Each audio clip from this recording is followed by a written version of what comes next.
بسم اللہ الرحمن الرحیم۔ اللہ کے نام سے شروع جو نہایت مہربان ہمیشہ رحم فرمانے والا ہے۔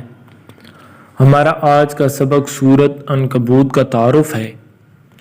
سورۃ عنکبوت یہ سورت مکہ مکرمہ کے اس دور میں نازل ہوئی تھی جب مسلمانوں کو ان کے دشمنوں کے ہاتھوں طرح طرح کی تکلیفیں اٹھانی پڑ رہی تھیں۔ بعض مسلمان ان تکلیفوں کی شدت سے بعض اوقات پریشان ہوتے اور ان کی ہمت ٹوٹنے لگتی تھی۔ اس صورت میں اللہ تعالیٰ نے ایسے مسلمانوں کو بڑی قیمتی ہدایات عطا فرمائی ہیں۔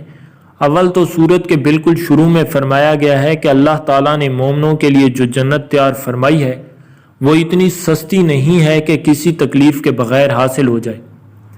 ایمان لانے کے بعد انسان کو مختلف آزمائشوں سے گزرنا پڑتا ہے۔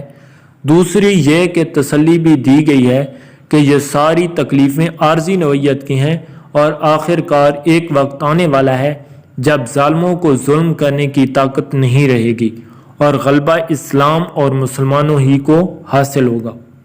اسی پس منظر میں اللہ تعالیٰ نے اس صورت میں پچھلے انبیاء کرام علیہم السلام کے واقعات سنائے ہیں، جن میں سے ہر واقعے میں یہی ہوا ہے کہ شروع میں ایمان لانے والوں کو مشکلات کا سامنا کرنا پڑا، لیکن آخر کار اللہ تعالیٰ نے ظالموں کو برباد کیا اور مظلوم مومنوں کو فتح عطا فرمائی۔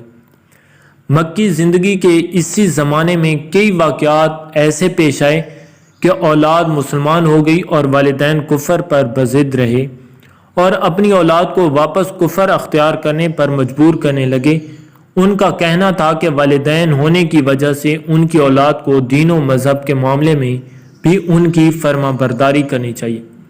اس سورت کی آیہ نمبر 8 میں اللہ تعالیٰ نے اس سلسلے میں یہ معتدل اور برحق اصول بیان فرمایا کہ والدین کے ساتھ اچھا برتاؤ انسان کا فرض ہے، لیکن اگر وہ کفر یا اللہ تعالیٰ کی نافرمانی کا حکم دیں تو ان کی اطاعت جائز نہیں۔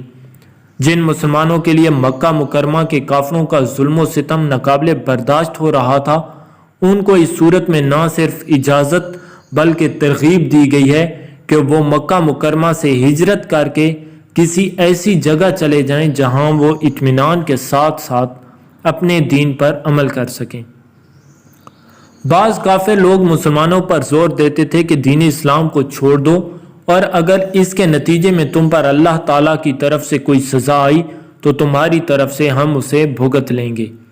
اس سورت کی آیہ نمبر 12 اور 13 میں اس لغو پیشکش کی حقیقت واضح کر دی گئی ہے کہ آخرت میں کوئی شخص کسی دوسرے کے گناہوں کا بوجھ نہیں اٹھا سکے گا۔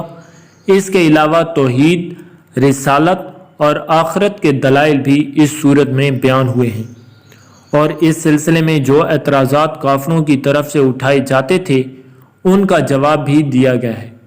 عنکبوت عربی میں مکڑی کو کہتے ہیں، اور اس سورت کی آیہ نمبر 41 میں اللہ تعالیٰ نے فرمایا ہے کہ مشرکین کی مثال ایسی ہے جیسے کسی نے مکڑی کے جالے پر بھروسہ کر رکھا ہو۔